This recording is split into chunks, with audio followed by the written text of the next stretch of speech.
Hey everyone, Steven here. Today I'm going to show you how to make Darkest Hour flags and shields, as well as for other Paradox games. So the first step is going to be to download the easyflagmaker2.zip file linked below this video, or also in the forums where you probably read about this. Once the file is downloaded, you need to extract these files to your Adobe Photoshop app data folder. Now the easiest way to find this will be to go to %appdata%/Adobe in Windows Explorer. In Windows 7 or Vista, this will probably take you to Users, your username, App Data, Roaming, Adobe. So from here you'll open your Photoshop folder, Presets, and Actions. And you'll need to make a new folder for your Easy Flag Maker. It doesn't really matter what you call it, as long as it's something that's easy for you to remember. And then you'll extract the files there.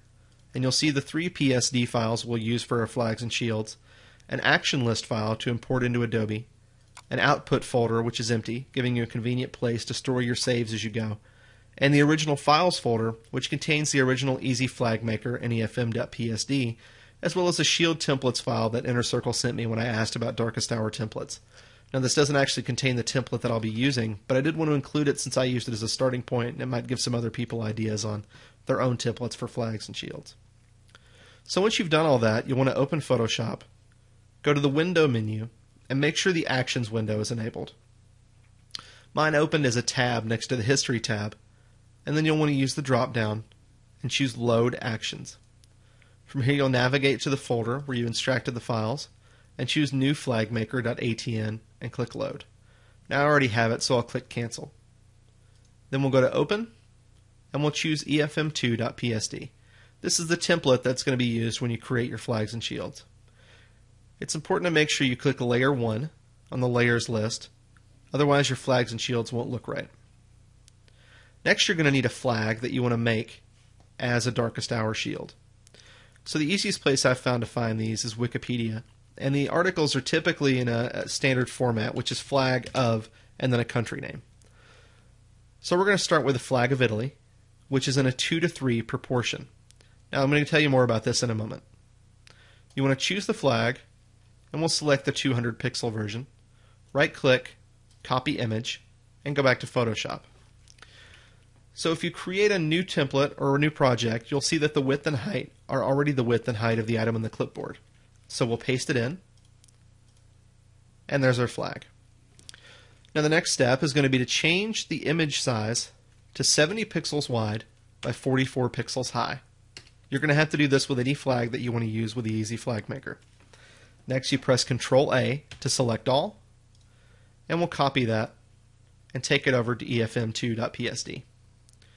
So in your Actions list you're going to see the New Flagmaker.atn, and you'll see the Shield and Flag for Darkest Hour option that I've added. Next you want to click Play. This usually goes pretty quick. Mine might be a little slower since I'm recording at the same time. It'll come up with a Darkest Hour shield, tell you to save it as a bitmap, and press play again. I always like to save mine.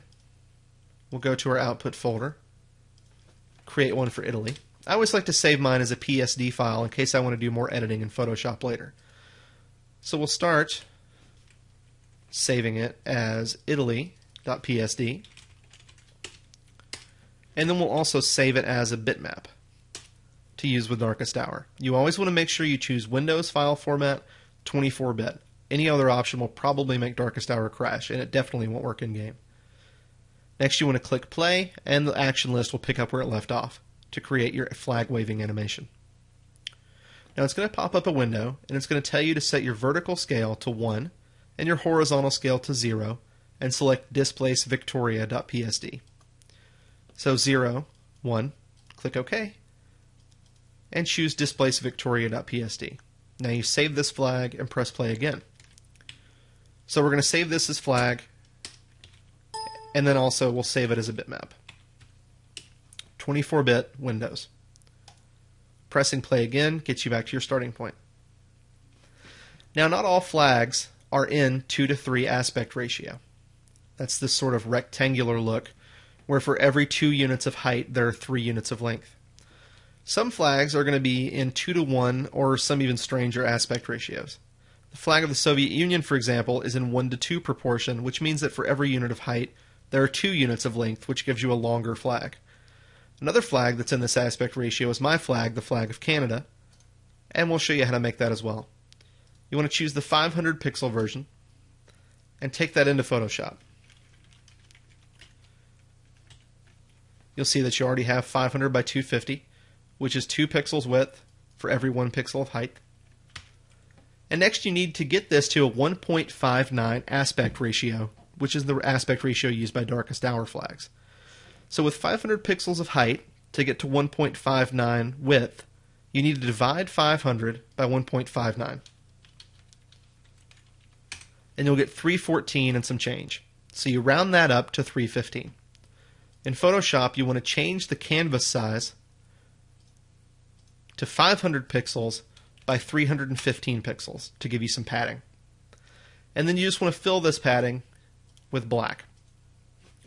Change your image size to 70 by 44. Select all, copy, and go to the flag PSD. So you do a shield and flag for darkest hour,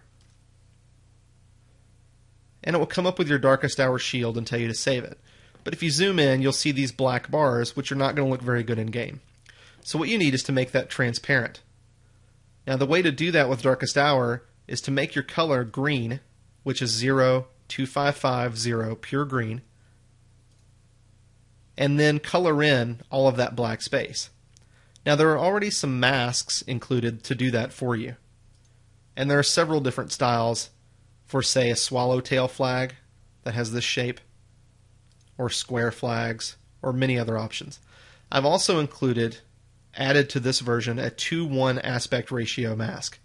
That's going to color off that space, put a nice border on the flag, and get it ready to go for you. So we'll save this into a new Canada folder, and also save as a bitmap. 24-bit Windows format. Press play again to get our flag. Now our flag is going to have the same problem.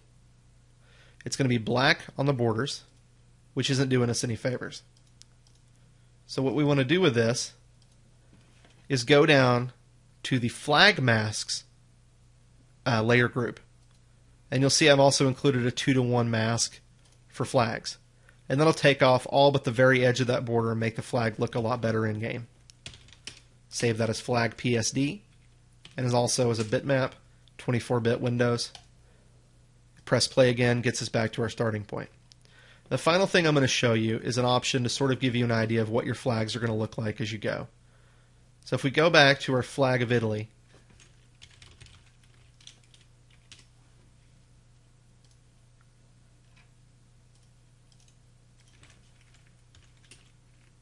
as you'll see, this gets pretty quick once you get used to doing it.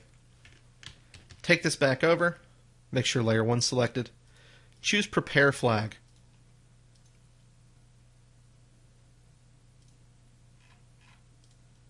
Now my thing's got out of whack here. This is actually a good thing to show you. If you go back to history, you get some weird result like this. Just choose the original state of the file, go back to your action list, Prepare Flag, and just start it over, making sure that layer 1 is selected. This gets you your flag in just the 4 flag format, and then you can go through and look at different types of your layer groups. And it'll give you an idea of what that flag is going to look like in different output formats. And it also gives you a chance to experiment with some masks to get some ideas. It just lets you play around with the flag. Now pressing play again on that will give you your flag waving animation.